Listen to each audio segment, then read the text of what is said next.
Merci de votre fidélité à cette émission de la direction de l'information. Pour ce numéro, nous recevons le président Chris-Antoine Walembo, le président du Congrès des démocrates africains. Vous le savez, a été porté à la tête de la Convention des partis républicains COPAR. Une coordination boudée par certains membres de cette plateforme qu'il qualifie de coup d'État. Merci, président, d'être venu sur ce plateau. Je rappelle que vous êtes le président du Congrès des démocrates africains. Maintes fois candidat malheureux en ce qui concerne les législatives dans le département du Pôle. Vous avez créé votre parti politique que j'ai cité, le Congrès des démocrates africains, et avec d'autres leaders des partis politiques, vous vous êtes associés pour mettre en place ce que nous appelons aujourd'hui la Convention des partis républicains. Vous représentez ce qu'on appelle l'opposition républicaine, et aujourd'hui, cette plateforme, malheureusement, se trouve confrontée à des difficultés. Pour ne pas dire, cette plateforme a volé en éclats avec deux coordonnateurs, vous et le président Nick Philap. Cette émission, chers téléspectateurs, sera co-animée avec Christy Machona. Avant d'aborder les aspects justement liés à ce que certains qualifient de dislocation de la Convention des partis républicains, eh bien, le président Chris-Antoine Walembo va d'abord nous faire la genèse de ce que nous appelons la COPAR. Bon, je voulais d'abord vous remercier pour votre invitation et ne pas laisser dire ici qu'il y a dislocation de la COPAR et que la COPAR a volé en éclats. Nous ne pouvons pas laisser dire ça ici parce que ce n'est pas vrai. Bon, ceci étant, la Convention des partis républicains est née d'un affectio societatis depuis la concertation politique des Vaux. Et vous savez que la classe politique qui compose l'opposition en général a toujours contesté la façon dont les élections sont organisées dans notre pays. Et le chef de l'État est, je pense, sensible à cette préoccupation, avait décidé de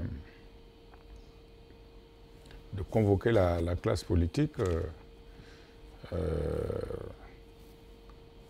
dans le cadre des concertations que l'on peut qualifier de concertation préélectorale. C'était le cas donc à Ivo. Nous étions retrouvés là-bas et le constat qui avait été fait, c'est que si les élections sont mal organisées, sont toujours contestées et parfois entraînent des violences, c'est parce que la liste électorale n'est pas fiable. Donc, qui dit liste électorale dit recensement du corps électoral. Donc, à Evo déjà, on avait posé le problème du recensement administratif spécial. Et c'est ça qui avait fédéré l'opposition dans le cadre d'un comité de suivi des recommandations des Vaux. Et donc, ces partis politiques se sont retrouvés à Brazzaville, à l'hôtel Monama, et ils ont créé donc la convention des partis républicains en signant une charte. Et le premier président, justement, de ce groupement n'était autre que le président Guy Romain Kimfusha de l'UDER Mouinda. Et donc, il y avait beaucoup de partis, hein, le MUST, l'UDER Mouinda, la Convergence citoyenne, le MLC, le CNR, beaucoup de partis. Bon, et vous savez que par la suite, il y a eu le dialogue de Sibiti. Et ça a été un casus belli, le dialogue de Sibiti. Il y en a qui ont pensé que Sibiti devait être une constituante pour changer directement la Constitution. Donc, ils ont boudé le dialogue de Sibiti. Et du coup, ils ont quitté donc la COPAR. Et nous avons pensé qu'il fallait discuter avec les autres. Nous sommes allés à Sibiti. Et c'est ce noyau-là qui est resté et qui a confié donc la coordination générale à Nicéphore Fila de Sainte-Eude.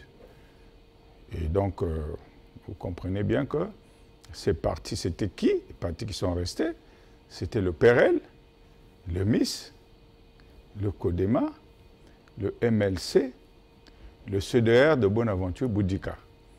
Donc, lorsque nous sommes revenus de Sibiti, nous avons voulu élargir la convention à des associations et puis à d'autres partis politiques. C'est comme ça que le PCDE, justement, de Jim Bina, qui n'était pas signataire de la charte originelle, et a été coopté au sein de notre groupement politique avec le parti de Armand Pourou, dont j'oublie le nom, je ne sais pas, Pourou a un parti. C'est à ce moment-là qu'ils nous ont rejoints. Et donc, il était question qu'on revisite la charte plusieurs années après, afin de permettre la régularisation de ces partis-là qui étaient en observateur. Président, nous allons revenir sur ces aspects. Voilà, donc voilà un peu l'historique de la convention des partis. Certainement de ce reportage pour voir dans quel contexte vous avez été porté à la tête de la COPAR. Merci. À la recherche de l'unité fonctionnelle, la COPAR, Convention des partis républicains, signe un nouveau départ. Avec la signature de ce protocole d'accord, ce groupement s'ouvre à de nouvelles perspectives. Les sages, le collège du président a décidé que celui qui assume la coordination générale doit prendre toutes ses responsabilités. Ça, c'est le premier aménagement. Donc, il n'y aura plus de coordonnateur général par intérim. Il y a un coordonnateur général de la COPAR qui a la confiance du bureau des présidents, parce que c'est le porte-parole des présidents et des personnalités qui ont signé la charte. Le deuxième aménagement majeur, c'est que la COPAR, au départ, ne regroupait que des partis politiques. Désormais, les personnalités d'envergure de notre pays peuvent être dans le dispositif dirigeant de la COPAR. Désormais, à la tête de cette coalition politique, Chris-Antoine Walembo n'est pas allé par 4 chemins pour dénoncer les maux qui minent la vie de la nation.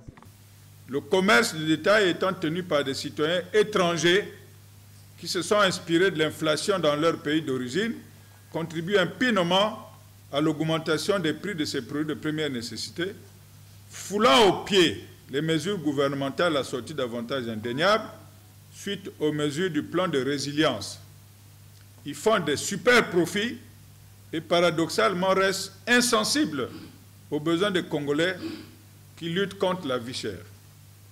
Pour ne pas s'être exécutés, ces commerçants provoquaient un taux d'inflation qui avoisine 12,9%. Ce comportement nécessite des sanctions pour que les gens s'exécutent et ramènent les prix à leur niveau de 2021. De même, la COPAR relève que les questions aussi importantes que l'éducation, la santé, la formation qualifiante et la sécurité restent très préoccupantes et présentent l'image d'un pays à l'abandon. Considérée comme un instrument de démocratie et de dialogue par ses fondateurs, la COPAR avait été jusqu'ici dirigée par Antoine Nicéphore Fila Sainte-Eude. Alors, Président, pour certains membres de cette convention des partis républicains, vous vous êtes autoproclamé qu'il n'y a pas eu l'unanimité autour de vous, quand on sait déjà que la COPAR, c'est 6 partis politiques. Il y a 3 partis politiques qui sont du côté du ministre Nick Fila et 3 autres partis de votre côté. Alors, comment est-ce que vous êtes arrivé moi, je ne sais pas. Est-ce que le ministre Fila s'est prononcé sur cette question? Je ne sais pas. Parce que les partis sont autonomes. Depuis là, j'entends Jim Bina s'exprimer au nom de Nick Fila, au nom de Kayam Agan, etc. Je suis surpris. Je ne voudrais pas faire dire ici à Nick Fila des choses qu'il n'a pas développées. Parce que nous avons discuté avec lui longuement avant d'en arriver là.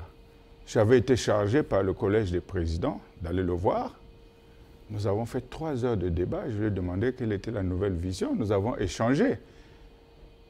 Donc, de cet entretien, nous avons tiré des enseignements. Et le principal enseignement, c'est que le ministre Fila avait compris que l'article 27 de la Constitution lui fait obligation de réserve et de solidarité gouvernementale.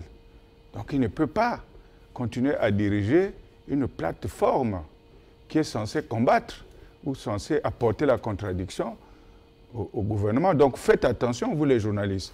Est-ce que le ministre Fila vous a dit, est-ce qu'il vous a dit ou son parti a dit qu'il n'était pas d'accord avec les aménagements que nous avons apportés? Monsieur le Président, cette question est revenue maintes fois, même quand le ministre Saï a été amené à intégrer le gouvernement, cette question est revenue au sein de l'UPADES. Et le président Nick Fila n'est pas coordonnateur de cette plateforme aujourd'hui. Ça fait des années qu'il est à la tête de cette coordination. Voilà. Y aurait-il incompatibilité avec sa fonction de ministre? Mais c'est depuis longtemps qu'il est à la tête. Voilà, justement, ça, par contre, c'est une question intéressante. C'est une question intéressante. Parlons justement de cette question, j'allais également enrichir. C'est depuis 2016, en 2016, lorsque Pascal Thiatima Biala a voulu écarter Nick Fila, vous avez toujours été contre cette décision. Pourquoi aujourd'hui vous arrivez à prendre cette décision? Est-ce qu'il y a-t-il un problème particulier avec ce dernier? Bon, je pense que nous faisons la politique pour les populations et les auditeurs. Moi, j'étais porté après le président Boussingwari à l'intérim de la coordination générale, lorsque Nick Fila est allé au gouvernement. N'est-ce pas? Bien. Pascal Thiatima Biala confondait la personne de Nick Fila devenu ministre et la formation politique dont il est le président, le PRL, que le chef de file de l'opposition ou son entourage ne considérait plus comme un parti d'opposition du fait de la présence au gouvernement de son président. C'est ça qui a créé la contradiction. Mais nous étions d'accord que Nick Fila, devenu ministre, n'est-ce pas, ne pouvait plus parler au nom de l'opposition ou d'une plateforme de l'opposition. Maintenant, des questions internes, des questions de forme, nous en convenons. Nous étions dit que l'évidence étant là, le ministre Fila, qui doit porter, comme les autres ministres, le projet de société du président de la République, devait avoir l'élégance intellectuelle de dire, écoutez, je ne peux plus être votre porte-parole, donc je me mets en congé, n'est-ce pas? Et voilà, je cède la coordination générale à quelqu'un qui est plus libre. Parce que c'est une plateforme de l'opposition, je rappelle. Bon, nous avons attendu. Ça a été peut-être notre erreur, puisque la presse, chaque fois, revenait dessus. Le chef de l'opposition aussi. À la différence de Noren Saï n'est pas le président de l'UPADES ou son secrétaire général. Mais par contre, Nicéphore Fila, Thomas de Saint-Eudes, était coordinateur général d'une plateforme de l'opposition. Voyez-vous, si on s'en tient au paralyse des formes, ça ne marche pas. Donc, nous avons été patients lorsqu'il était dans le premier gouvernement. Et par la suite, le problème s'est posé. Nous avons posé le problème en interne, même si nous n'avons pas ouvert justement le portillon à la presse. Mais le débat était interne. C'est ce qui a créé justement, ce qui a abouti à ce que nous appelons la refondation. Donc nous admettons ici, en toute responsabilité, que nous avons trop attendu pour réorganiser la COPAR. puisque effectivement, un ministre ne peut pas être le porte-parole, n'est-ce pas, d'un groupement d'opposition. Et puis, un intérim ne peut pas durer 7 ans. Est-ce qu'on est d'accord? Mais Monsieur le Président, un intérim ne peut pas durer, un ministre ne peut pas... Mais vous le saviez depuis longtemps. Oui. Et aujourd'hui, jusqu'à moins que vous me prouvez le contraire, ce porte-parole de la COPAR ne s'est pas encore exprimé sur la question pour dire qu'écoutez, il y a incompatibilité. Moi, je laisse mes fonctions de coordonnateur parce que je suis devenu ministre et que je ne peux plus continuer à assumer ces fonctions. Ensuite, quand vous organisez, je ne sais pas s'il faut appeler ça assise, mais il devrait y avoir passation quand même. Il devrait y avoir passation, il devrait être là avec vous. Mais malheureusement, tout ce que vous avez cité ici n'ont pas pu part à cette réunion que vous avez organisée au niveau de la OGC. Qui vous fait dire ça? Mais nous avons vu suivre les images. Vous dites, non, n'était pas là. Non, écoutez, vous avez suivi des images de l'activité qui a été tenue en vue de formaliser ce qui avait été négocié, n'est-ce pas? Donc vous pensez que des personnes adultes se lèvent un bon matin, se retrouvent dans une salle et se mettent à prendre des décisions qui n'ont pas été négociées.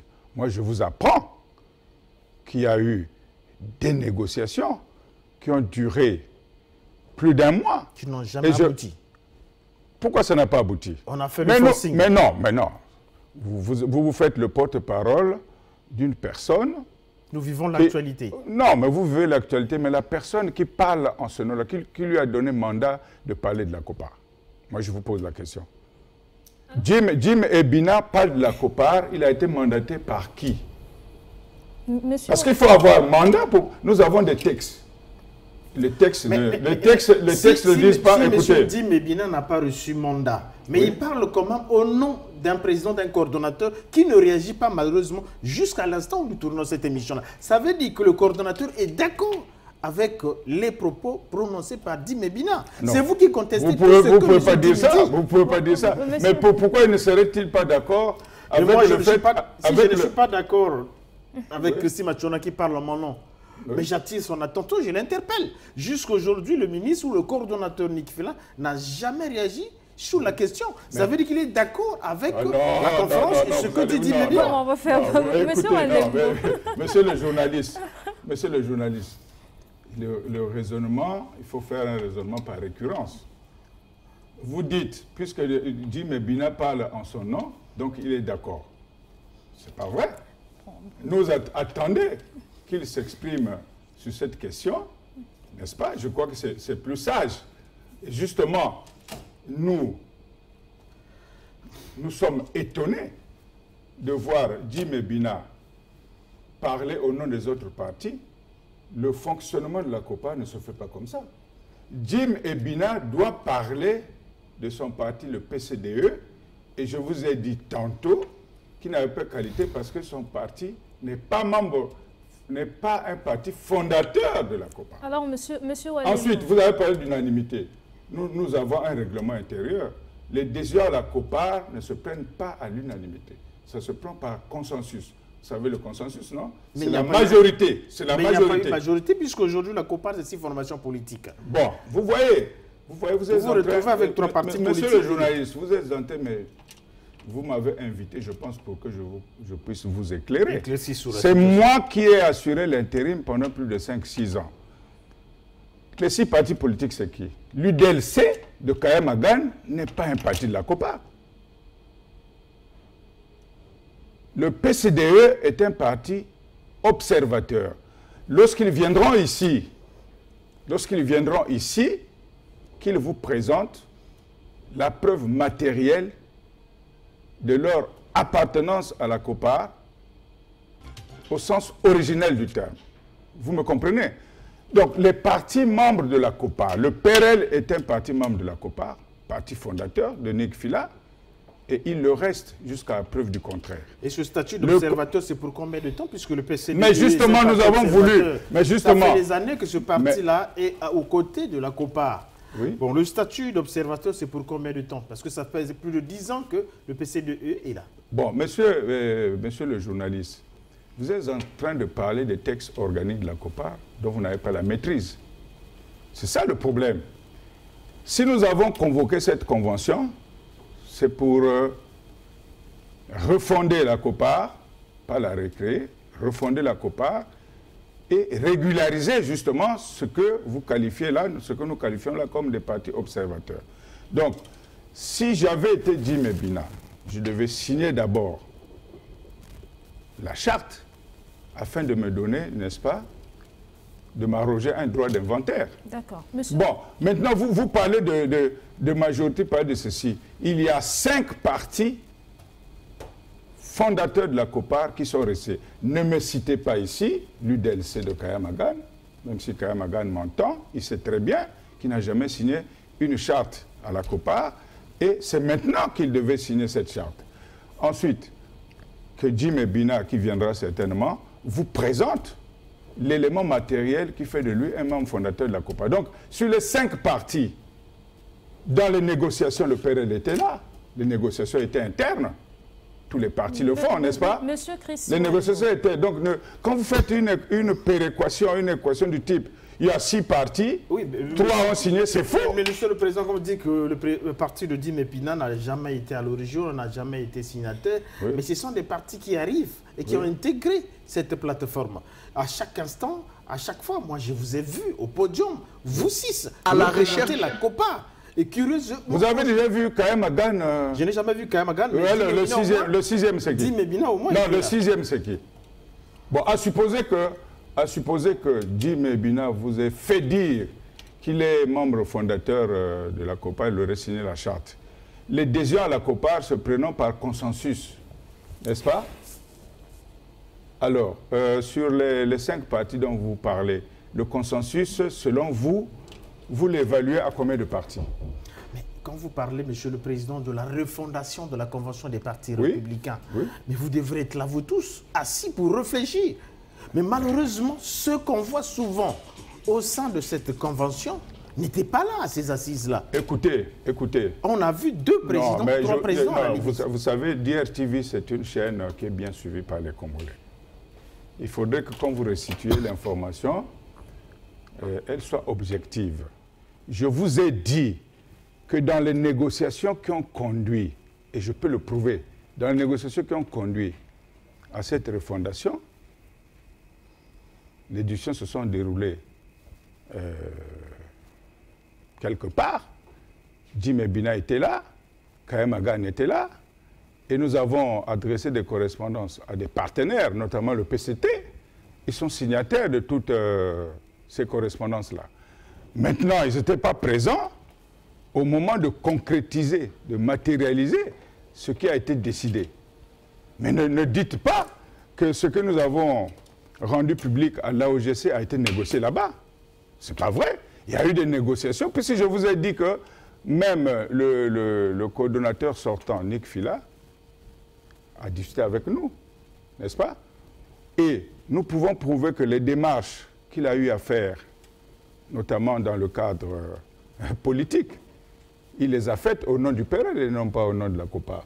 Donc non, je vous en prie, de grâce, comprenez bien que ce qui a été rendu public à l'AOGC a fait l'objet des négociations pendant plusieurs semaines, et ces négociations-là, tout ce que vous citez là, ont pris part. Même le PRL avait été représenté par un cadre du PRL, puisque le ministre ne pouvait pas venir. Je suis en train de vous donner des informations qui sont vérifiables. Or, vous ne vous en tenez que à l'acte qui a été extériorisé, c'est-à-dire la signature de la charte à l'AOGC. Mais cette charte a été négociée. Ces gens-là étaient là. Mais c'est pour ça que nous parlons d'instrumentalisation. Monsieur Chris Walembo, à vous entendre parler, vous avez eu des accords avant d'arriver à ce niveau de changement de direction au niveau de la coordination. Alors, ma question se situe tout d'abord à ce niveau. Vous avez parlé de la participation des différentes parties aux négociations. Mais lors de la concrétisation, certains n'étaient pas présents. Alors, à quel niveau se situe justement la crédibilité de ce que vous avez eu à décider? La crédibilité? Non. Si certains n'ont pas participé Madame, il faut parler plutôt de la crédibilité des personnes qui ont négocié des dispositions. Vous avez négocié avec qui précisément? Tout le monde était là. Comme qui? Et Bina était là. Et Bina était là. N'est-ce pas? Kaem Agan était là. Et le PRL, puisque vous comprenez bien la position du ministre, mais le PRL a un sénateur qui s'appelle Kaya, qui était présent à ces négociations-là. Ensuite, on ne nous a pas présenté un document qui radie Rocondiel du PRL, le sénateur. Il était là aussi. Je vous dis que ce qui a été présenté à l'AOGC a été négocié et par les partis fondateurs de la COPAR et par les partis, n'est-ce pas, qui nous ont rejoints et qui, par la signature de cette charte, devaient formaliser leur appartenance à la COPAR. Maintenant, il faut leur demander pourquoi ils ne se sont pas présentés au moment où nous devons formaliser, n'est-ce pas, ce qui avait été négocié. Nous ne pouvons pas répondre. Et si aujourd'hui, M. Nicéphore Philas de Sainte-Eude résiste à votre décision, que va faire la COPAR? Résiste à notre décision, c'est-à-dire? Mais déjà pour l'instant, Christine, on parle de deux COPAR. On parle du coordonnateur originel. On sent déjà une division parmi vous. Et M. Nick Walembo, coordonnateur. Moi, je ne suis pas Nick Walembo, voilà. Chris Walembo. Monsieur Chris Walembo. Je ne suis pas Nick. Écoutez, moi je voudrais vous poser la question, parce que je pense que j'ai affaire à des journalistes émérites. Je suis déjà venu dans ce studio. De vous à moi, est-ce que un coordonnateur général d'une plateforme de l'opposition peut être ministre? Mais vous le saviez. Il n'est jamais, non, mais il n'est jamais trop tard. Mais vous le saviez depuis longtemps. Mais nous le savions et nous avons quand il a tiré. été nommé ministre, il était à la COPAR. Oui. Il était coordonnateur. Quand il a été nommé ministre, vous le saviez. Oui. Vous n'avez rien dit. Et c'est aujourd'hui que vous avancez ces arguments qu'il est ministre. Non, nous ne sommes et pas. c'est incompatible. Écoutez. Mais vous reconnaissez quand même, monsieur le président, qu'il y a deux COPAR aujourd'hui? Non, nous ne reconnaissons pas ça. À la recherche de... Nous ne reconnaissons ça. Pourquoi? Pourquoi nous ne reconnaissons pas ça? Parce que d'abord, vous n'avez pas revisité les tests de la COPAR. N'est-ce pas? Et je suis désolé, vous aurez pu, pour préparer cette émission, il fallait demander nos textes. Il ne faut pas confondre les manquements qui ont conduit à ce que le ministre Fila continue à être ou à se considérer comme le coordonnateur général de la COPAR, alors que son appartenance au gouvernement le lui interdit. C'est ça. Donc, ensuite, ne confondez pas le fait que nous ayons mis du temps pour dénoncer cette situation. C'est un problème d'organisation interne. Nous avons aussi des relations personnelles. Vous ne savez pas, vous n'avez jamais assisté à nos débats. Vous pensez que la situation qui vient de se produire n'a pas été mûrie, n'a pas fait l'objet de réflexion? Vous vous trompez. Donc vous voulez que nous continuions, nous, en tant que plateforme de l'opposition, à rester dans l'erreur, donc à avoir comme porte-parole un ministre d'un gouvernement que nous sommes censés combattre. Pourquoi vous voulez que cette situation, qui est incongrue, demeure en l'état? Quel est l'intérêt que vous trouvez à cela? Monsieur Chris Walembo. Mais nous avons unanimement, nous avons tiré les leçons de cette incompatibilité et nous avons rendu publiques les nouvelles dispositions. Pourquoi vous ne voulez pas vous en tenir à ça? Vous n'êtes pas membre de la COPAR. Monsieur Chris Walembo, nous ne sommes pas membres de la COPAR, oui. nous sommes journalistes. Donc revisitez les textes de la COPAR avant de venir nous contredire ici. Plateforme de l'opposition, lorsqu'on parle de plateforme, vous êtes appelé à marcher dans l'unité pour atteindre vos objectifs. Mais aujourd'hui, plusieurs partis sont déjà partis. À noter le MUST, CNR, l'UDR Mouinda. Aujourd'hui, le PRL également se sont lésés. Finalement, la COPAR tend vers... Le PRL ne nous a pas... Écoutez, je voudrais vous arrêter. Par votre décision. Le PRL, nous n'avons pas été notifiés d'un départ du PRL. Non. On n'a pas parlé de départ. Vous confondez la personne. Non, vous confondez la personne de Nic Fila avec son parti politique, qui est une personne morale. Monsieur Chris, qui vous a dit que le PRL n'est plus membre de la COPAR? Monsieur Chris Walembo, nous voulons dire ceci. Oui. Après le départ de tous ces partis politiques, le PRL aujourd'hui, avec ces genres de réactions, s'il s'en va, finalement la COPAR tend vers sa chute ou comment? Et vous pensez que ce qui fait la crédibilité d'un groupement... Attendez, mais je suis désolé. Il y a un groupement qui vient de naître là, avec le président Yombi et le président Ngavé et autres. Ils sont combien? Ils sont 3 aujourd'hui, je pense. Bon, je voudrais vous rappeler quelque chose de très important. Les dispositions statutaires, hein, la charte de la COPAR,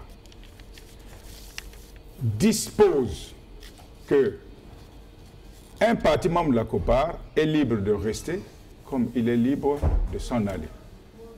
C'est clair. Si le PRL, les téléspectateurs qui sont en train de vous suivre, qui sont certainement aussi membres de vos partis politiques ou de cette convention et qui veulent avoir le cœur serein, savoir qu'est-ce qui se passe réellement au sein de cette plateforme, vous les rassurez. Et voilà, écoutez, là on avance. Parce que tel que je vous vois évoluer, c'est comme si vous avez reçu mission de discréditer la COPAR. Pas du tout. Ah mais oui, bon.